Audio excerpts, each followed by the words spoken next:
50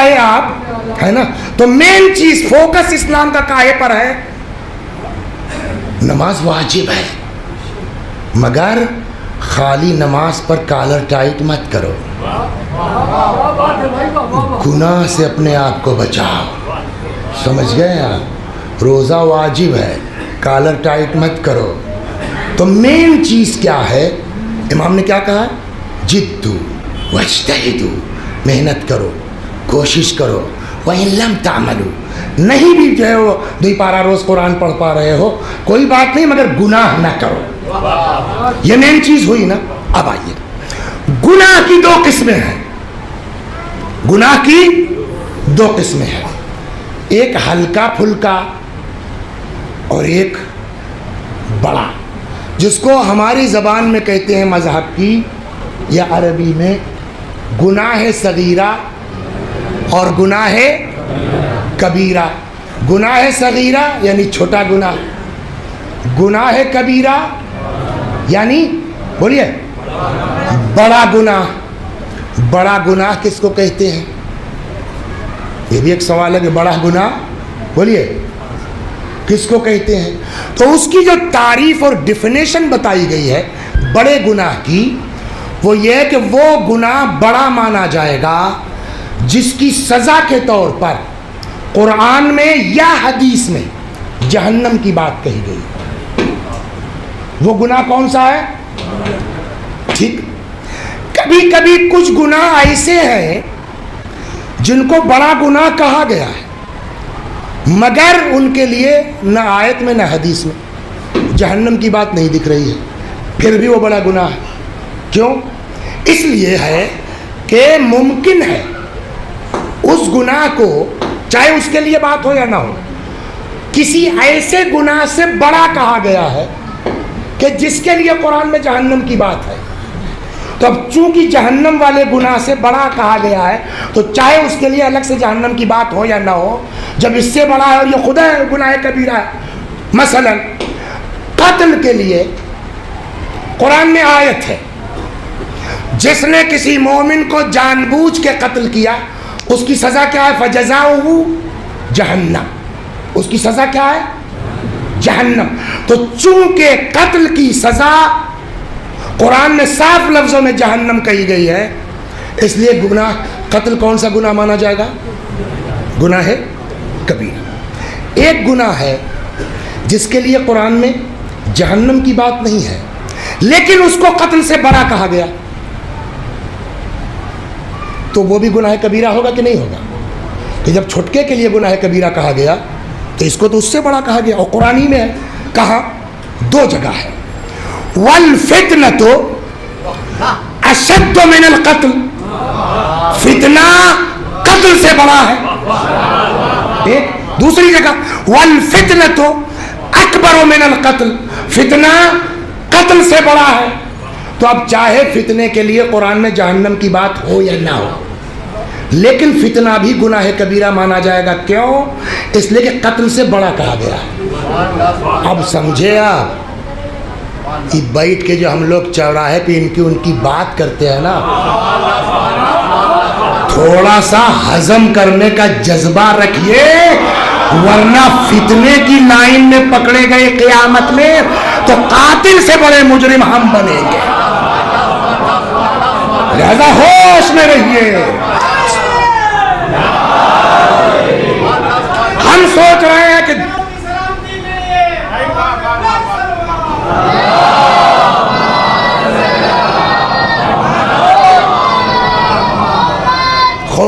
اب یہاں تک آ گئے، اب آئیے، اب ٹائم نہیں، اب اس کو کل آگے بڑھائیں گے۔ تو گناہ کبیرہ کتنے ہیں؟ اب سوال یہ ہے نا، وہ ڈیسائیڈ ہو جائے تو اس کے علاوہ جتنے گناہ ہیں وہ سب کیا ہوں گے؟ گناہ صغیرہ۔ لیکن یہ گناہ صغیرہ بھی کبھی کبھی کنورٹ ہو جاتا ہے کبیرہ میں۔ کب؟ جب ریپیٹ ہونے لگے۔ ایک بار ہو گیا، توبہ کر لیا، بات ختم، لیکن بار بار دہراؤ گے تو وہ صغیرہ کنورٹ ہو جائے گا کاہے میں؟ کبیرہ میں۔ ابھی ادھر نہیں جانا، اب مجھ کو آنا ادھر۔ تو یہ ہو گیا نا، آپ چاہے جتنی نماز پڑھیے، چاہے جتنی نیکی کیجیے، اگر آپ گناہ سے اپنے آپ کو نہیں بچا رہے ہیں، سمجھ گئے آپ، تو ایک مثال میں گویا بنی بنائی دیوار پہ جو ہے وہ دھکا مار رہے ہیں، اس روایت کے حساب سے 30 لاکھ پیڑ میں جو ہے وہ آپ ماچس لگا رہے ہیں، ہے نا؟ تو مین چیز ہے اپنے آپ کو گناہ سے بچانا۔ گناہ کی دو قسمیں، صغیرہ اور کبیرہ۔ گناہ کبیرہ کتنے ہیں؟ ہے اس میں روایتیں ہیں لیکن ادھر نہیں جائیں گے، کم سے کم 7 اور آگے 32 تک لے گئے۔ اس کی وجوہات ہی کیوں اختلاف ہے تو ہمارے وقت نہیں ہے، ہو گئے نا؟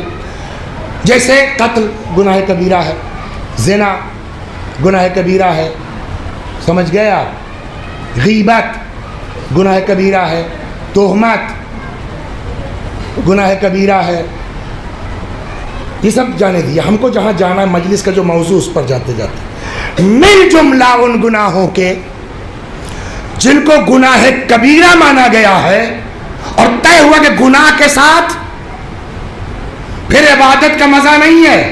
اب چاہے جس پوسٹ پر چلے جائیے، چاہے جتنے زیادہ عبادت گزار بن جائیے، اگر گناہ ہے تو بات بن نہیں سکتی ہے۔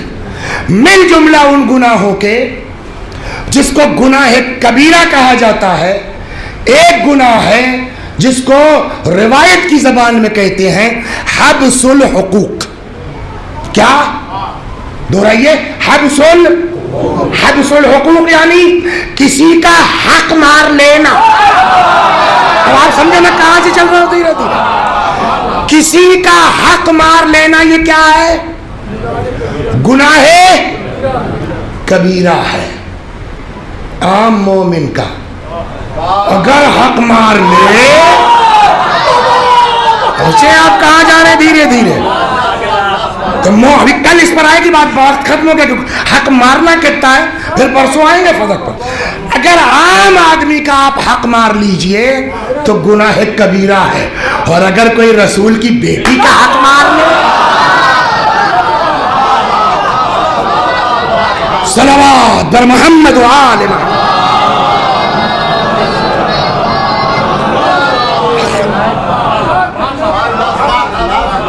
اب انشاءاللہ اس پر بات پہلے حق مارنے پر ہوگی۔ اس میں ایک شق اور ہے، وہ بھی ہمارے سماج کا بہت بڑا مسئلہ ہے، شہزادی کے صدقے میں اس پر بھی بات کرنا چاہوں گا، کل ہوا تو کل، نہیں تو ملا جلا کر کے، سمجھے آپ؟ کبھی جانور کو چارہ دیا ہے؟ خالی جو ہے وہ بھوسے سے دودھ نہیں نکلتا، ہرا چارہ بھی چاہیے، کچھ چونی بھی چاہیے، سمجھ گئے آپ؟ تو اب انشاءاللہ کل سے خبر کے بات ہوگی، صلوات بر محمد و آل۔ اب اس کو یہی روک دیجئے، کل سے انشاءاللہ بات ہوگی کہ حق مارنے کی سزا کیا ہے۔ وہ حق چاہے جیسا ہو، بھائی بمبئی رہتا ہے، بٹوارہ ہو چکا ہے، اب اپنا گھر بنانے لگے، جب تک ٹیلی فون ہوگا، جب تک سمجھائیں گے، جب تک فلائٹ کا ٹکٹ لیں گے، آدمی باپ کے مرنے میں تو پہنچ نہیں پاتا، اس میں کیا پہنچے گا؟ جب تک آئیں گے تب تک دیوار کھڑی ہو جائے گی، اور اگر آ بھی گئے تو پیروا پکڑ لیں گے، کریں گے کیا؟ سمجھے؟ اس طرح کی بھی چالیس سب انشاءاللہ اس پر بات ہوگی۔ کبھی کبھی ہوتا ہے، کل ضرور آئیے گا، کل کی مجلس بہت امپورٹنٹ ہے۔ نہال بھائی 500 روپیہ دے دیجئے۔ کب دو گے؟ ایک ہفتے میں دے دیں گے۔ ایک ہفتہ نہیں، 7 مہینہ ہو گیا، 7 سال ہو گیا۔ ان کا کیا حکم ہے یہ سب انشاءاللہ کل، اور جب یہ سمجھ میں آ جائے گا اور یہ طے ہو جائے کہ ہم نے کسی کا حق نہیں مارا ہے، تب انشاءاللہ پھر بات ہوگی کہ اب ان پر لعنت کرو جنہوں نے فاطمہ کا حق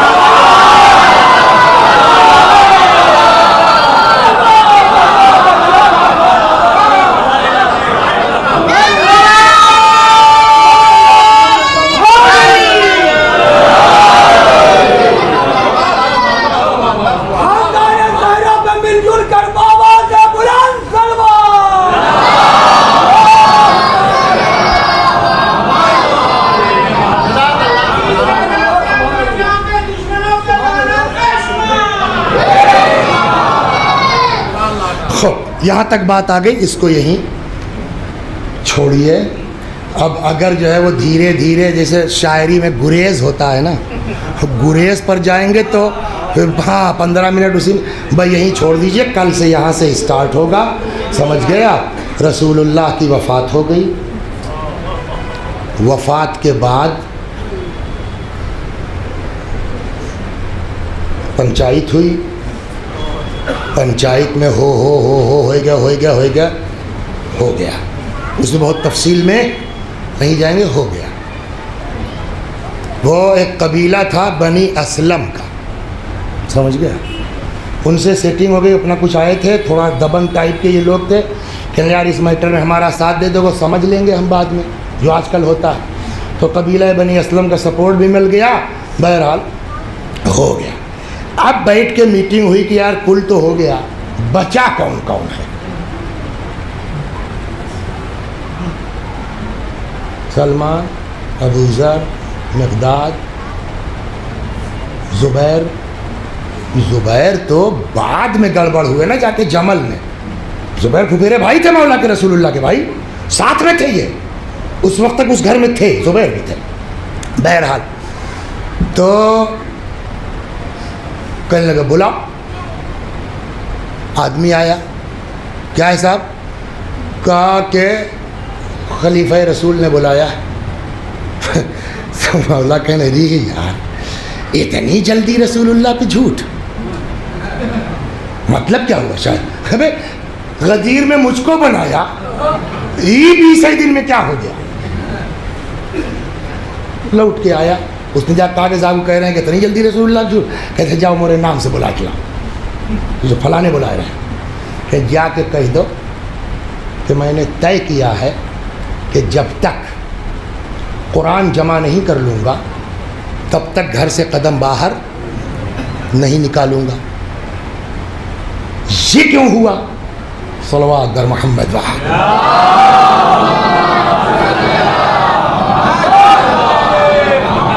آج میری راہ ادھر گھوم گئی تو شاید مصائب کم ہو، گریا کم ہوگا، اس کو کل پورا کر دیں، مگر یہ بھی ضروری ہے. صلوات در محمد وحد. ایک سوال جو بہت اہم ہے یہاں کے اوپر، کتنے آدمی تھے غدیر میں سر؟ 1.25 لاکھ. 1.25 لاکھ میں کل مدینے کے نہیں تھے، ادھر ادھر کے بھی تھے، لیکن مین مدینے کے لوگ تھے، ہے نا. واقعہ کب ہوا؟ 18 ذی الحجہ کو. رسول اللہ کی وفات کب ہوئی؟ جوڑیے کئی دن ہوا؟ 12 ادھر، اگر 30 کا چاند ہوا ہے نا، 30 محرم وہ بھی چاند مان لیجئے، 30 10 40 2 42 28 ادھر، کل 30 کا چاند مانتے ہیں تو زیادہ سے زیادہ کتنا دن ہوا؟ 70 دن. 70 دن کے بعد ممکن ہے کہ پبلک بھول جائے. یہ سوال اٹھے گا کہ فتح لینے کی وجہ کیا تھی، یہ بھی بات آئے گی انشاءاللہ. تو 70 دن میں کیسے بھول سکتا ہے آدمی؟ لیکن وہ ہو گیا. تو اب کل کو قیامت میں مدینے والوں سے اگر پوچھا جائے کہ کہو بھیا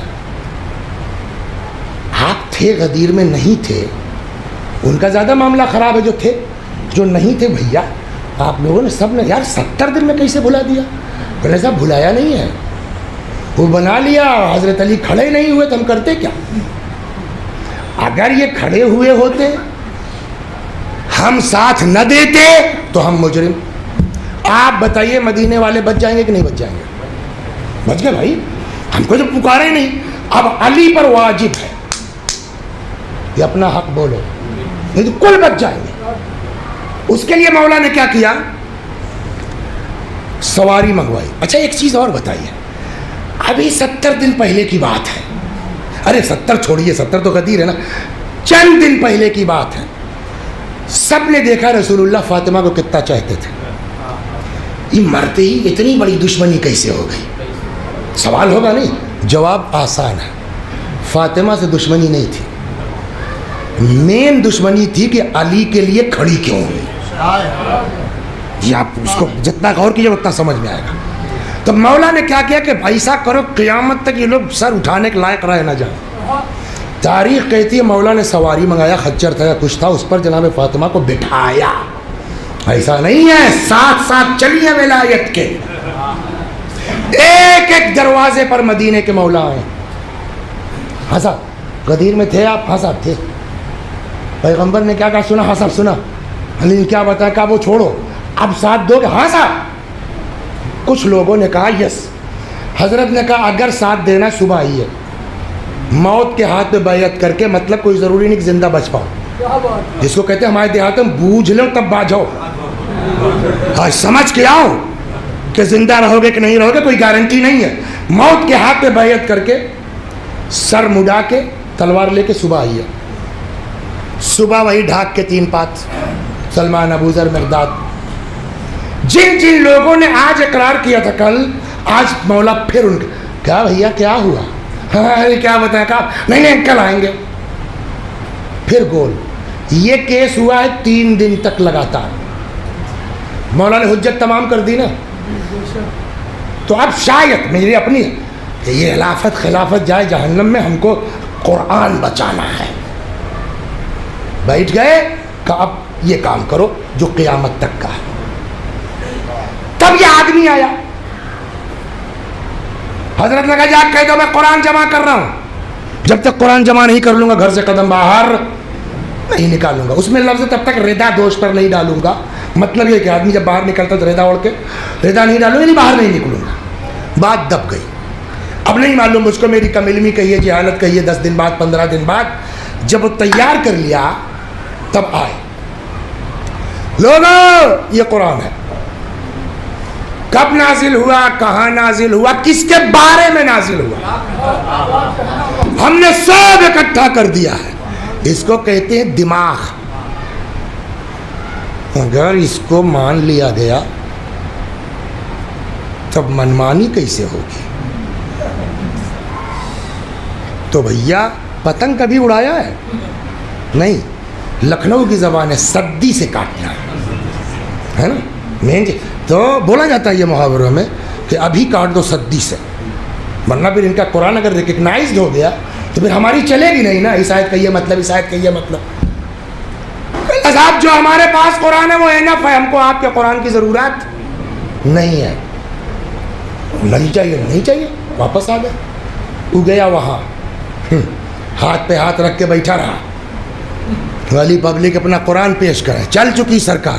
کہ یار تو کیا کریں؟ کہ بولو ابھی بولو. کہ جاؤ تم ہی جاؤ. تو کل بات آئی تھی نا کنفوزوا کی. کنفوز اور یہ جو ہے وہ اور کچھ لوگ آئے. اچھا جناب فاطمہ کا مولا کا گھر اور مسجد ملی ہوئی ہے، تو یہ لوگ بیٹھ گئے مسجد میں. کنفوزوا کو بھیجا کہ جاؤ بلا لاؤ. یہ پہلے دن کا قصہ ہے.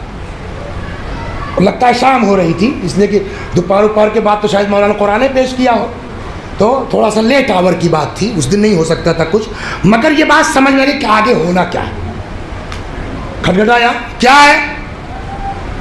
کسا وہ علی کو بلا رہے ہیں، مسجد میں بیٹھے ہیں لوگ.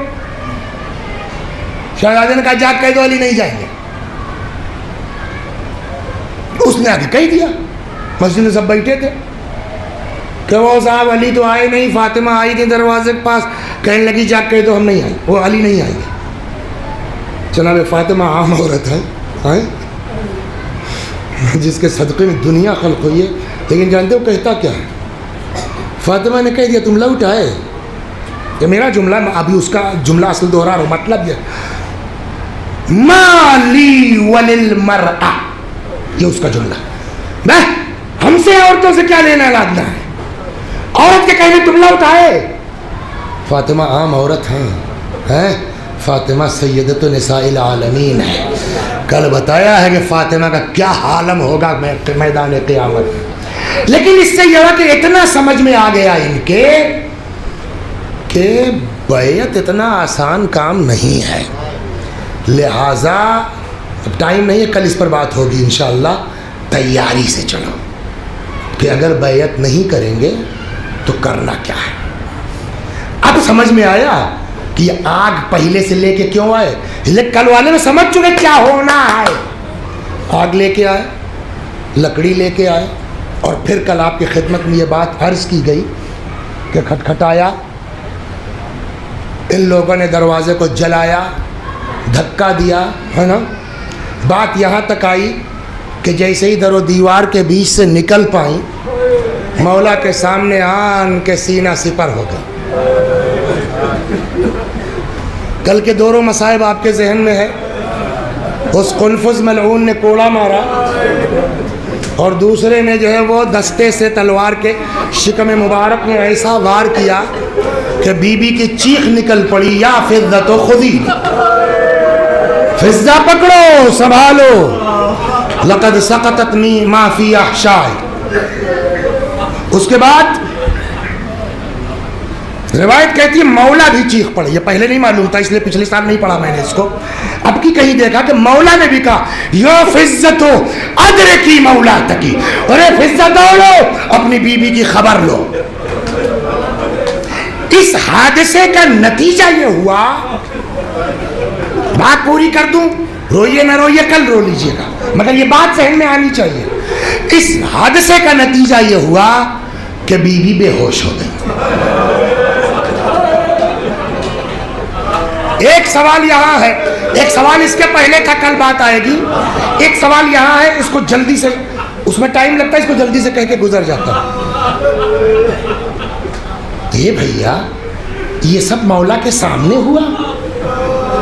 سوال یہ ہے، مار دیا گیا، بے ہوش ہو گئی، کیا ہو گیا تھا مولا کو؟ یہ سب مولا کے سامنے ہوا. یہی چیز جو لوگ سمجھ نہیں پاتے نا، کہتے ہیں اب یہ تو سمجھ میں نہیں آتا. ہاں مولا کیسے برداشت کیا؟ کہ کس نے کہا برداشت کیا؟ اب جو تاریخ کہتی ہے، بعض تاریخوں میں ہے کہ جب مولا نے یہ دیکھا نا تب مولا کو جلال آ گیا. معمولی بات تھوڑی فاطمہ کے ساتھ ایسا ہو جائے ہر مولا چپ رہے. پکڑا گریبان اس کا پٹخ دیا، یہ زانو سینے پہ رکھ دیا، کمزور سمجھ دیا. حالت یہ ہے جو بعض تاریخوں میں ہے کہ سناٹا چھا گیا، کچھ بھاگے، ارے صاحب یہ کیس ہو گیا ہے. تو وہاں سے یہ ہوا کہ جتنے آدمی مل جائیں، وہ جو بنی اسلم کہا نا، وہ اب ان کا رول یہاں سے شروع ہوگا. جتنے لوگ مل جائیں، گھس جاؤ، اس لیے کہ اگر علی آ گئے نا باہر اس حالت میں، پھر کوئی روک ووک نہیں پائے گا، ابھی روکو. اب نتیجہ جو بعض کتابوں میں ہے کہ ڈاکوؤں کی طرح گھر میں گھس گئے. اب اس کے لیے تھوڑا سا آپ کو پیچھے لے جائیں گے تب یہ بات سمجھ میں آئے گی. پیغمبر کا آخری وقت ہے، رسول اللہ نے فرمایا میرے حبیب کو بلاؤ، اپنا اپنا آدمی. جب کئی بار ہوا تو ام سلمہ ام المؤمنین نے فرمایا تم لوگ نہیں سمجھ رہے، یہ علی کو بلاؤ. مولا آئے. روایت کہتی ہے کہ حضرت نے امیر المومنین کو کلیجے سے لگایا اور یہ لمحہ مبارک پیغمبر کے بیوی کے کانوں تک لے گئے. نبی کے ہونٹ ہل رہے ہیں اور علی رو رہے ہیں. اچانک مولا کی چیخ نکل پڑی. وہ موقع نہیں تھا پوچھنے کا، پھر وفات ہو گئی. پھر یہ سب بعد میں جب حالات کچھ نارمل ہوئے تو کسی نے مولا سے پوچھا مولا چکر کیا تھا، کیا کہہ رہے تھے پیغمبر آپ سے کہ پہلے تو آپ دھیرے دھیرے رو پھر چیخ پڑے آپ. تو حضرت نے خود فرمایا کہ پیغمبر نے مجھ سے فرمایا علی تمہارے تئیں کینہ لوگوں کے سینوں میں دفن ہے، جو ظاہر ہوگا میرے مرنے کے بعد. اور پھر اپنے بعد کے واقعات بتا رہے تھے، یہ ہوگا یہ ہوگا یہ ہوگا. کہتے کہتے پیغمبر نے کہا علی فاطمہ کا بیٹا مارا جائے گا.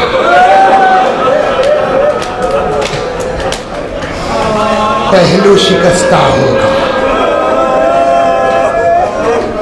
خیرتدار آدمی نا کہ تب میں اس پر چیخ پڑا تھا. مجھے کیا کرنا ہے اس وقت، یعنی یہ سب ہوگا، میرا رول کیا ہوگا یا رسول اللہ، مجھے کرنا کیا ہے؟ پیغمبر نے فرمایا علی اگر ناصر مل جائیں تو کھڑے ہو جانا، جہاد کرنا، ورنہ صبر کر لینا.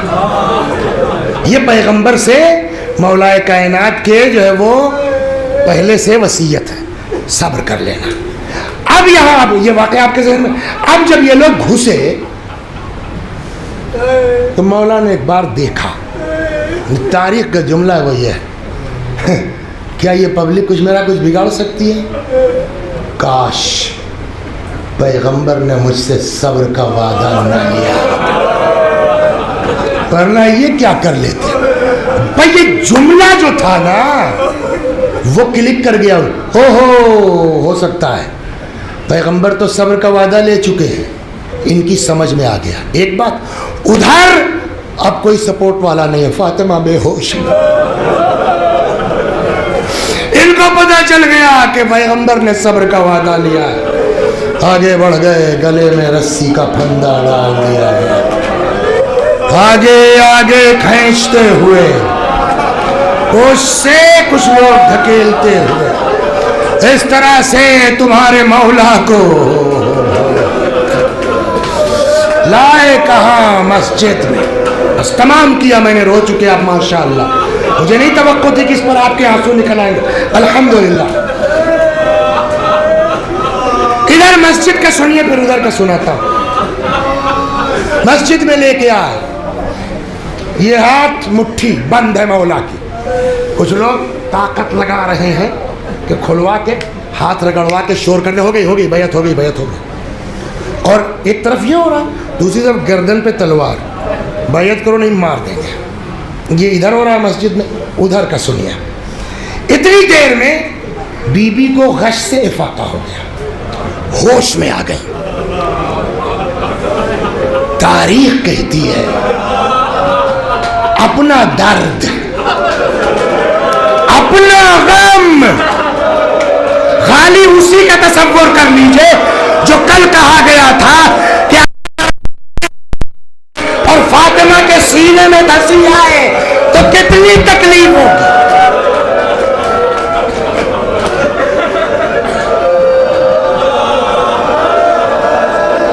غش سے فاقہ ہوا، اپنا درد بھول گئے۔ پہلا سوال بس تمام کیا، علی کہاں گئے؟ اور جب بتایا گیا کہ گرفتار کر لیا گیا، مشہور تو یہ ہے کہ سر پہ ردا ڈالی نکل پڑی۔ ایک کتاب میں نے پڑھا جو سمجھ میں بھی آتا ہے کہ اس واقعے کے بعد سے بی بی چلنے کے لائق نہیں تھی، اور جو مصائب اب تک بیان ہوئے اس سے یہ بات عقل میں بھی آتی۔ تب تو اس روایت کے حساب سے خاندان کی، بنی ہاشم کی دو عورتوں نے دونوں طرف سے بی بی کا بازو تھا، سر پہ ردا ڈالی، دو عورتوں نے پکڑایا اور اس طرح سے گھر سے نکل رہی ہے۔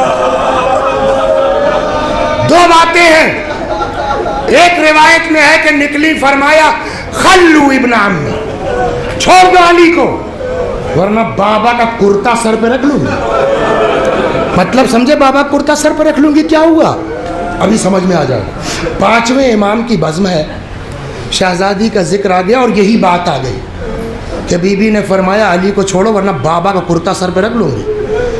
امام باقر علیہ السلام فرماتے ہیں خدا کی قسم اگر ہماری دادی نبی کا کرتا سر پہ رکھ لیتی مدینے میں ایک آدمی زندہ نہ بچتا۔ تو یہ آپ سمجھیں نبی کا کرتا مطلب دعا کر دوں گی، ہے نا۔ ایک تو یہ ایک روایت جو مشہور ہے، ہو سکتا ہے دونوں بات فرمائی ہو، سلمان فارسی وہ نقل کرتے ہیں، نکلی فرمایا خلو ابن عمی، چھوڑ دو علی کو ورنہ سر کے بال کھول دوں گی۔ سنا ہے نا، سلمان کہتے ہیں بال تو نہیں کھولا، خالی کہا تھا نا صرف، لیکن سلمان کہتے ہیں جملہ نکلا، سلمان کہتے ہیں مسجد نبوی لرز کے اٹھنے لگی۔ سلمان تو یہاں کہتے ہیں جب دوبارہ بیٹھی ہے تو ہم کو اپنے منہ پر رومال رکھنا پڑا جو دھول اڑی ہے۔ یہ ادھر کا قصہ۔ ادھر کا میں آپ کو بتا چکا کہ مولا کی پوزیشن کیا ہے، گردن پہ تلوار، بیعت کرو نہیں مار دیں گے۔ اتنے میں بی بی کی آواز آقا کے کانوں میں پہنچ گئی، واہ رے میرا مولا، ارے دنیا کیا جانے علی کتنے رؤوف آدمی کا نام ہے، علی کتنے کریم آدمی کا نام ہے۔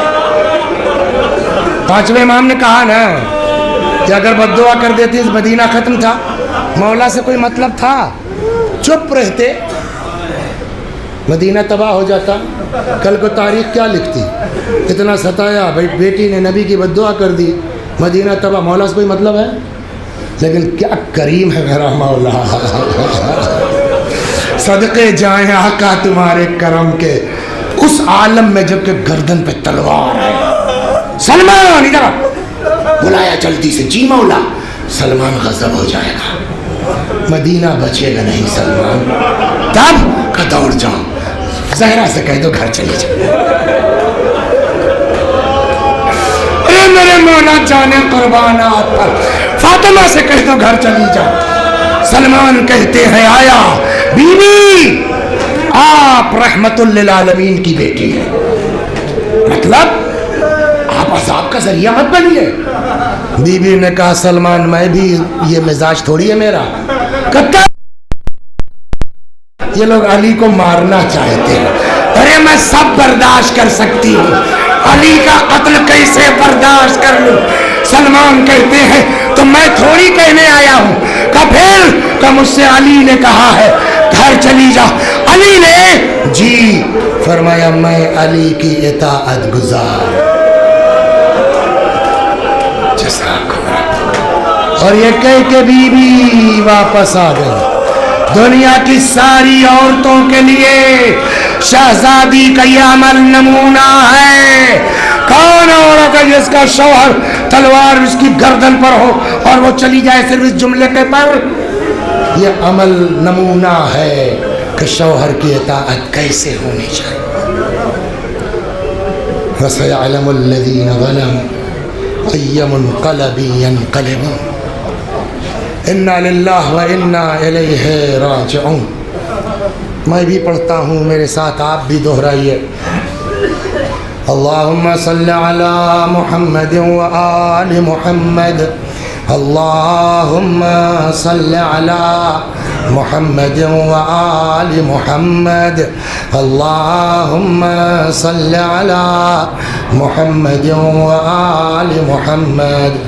اعوذ باللہ من الشیطان الرجیم، بسم اللہ الرحمن الرحیم، الحمد للہ رب العالمین، الرحمن الرحیم، مالک یوم الدین، ایاک نعبد و ایاک نستعین، اہدنا الصراط المستقیم، صراط الذین انعمت علیہم غیر المغضوب علیہم ولا الضالین۔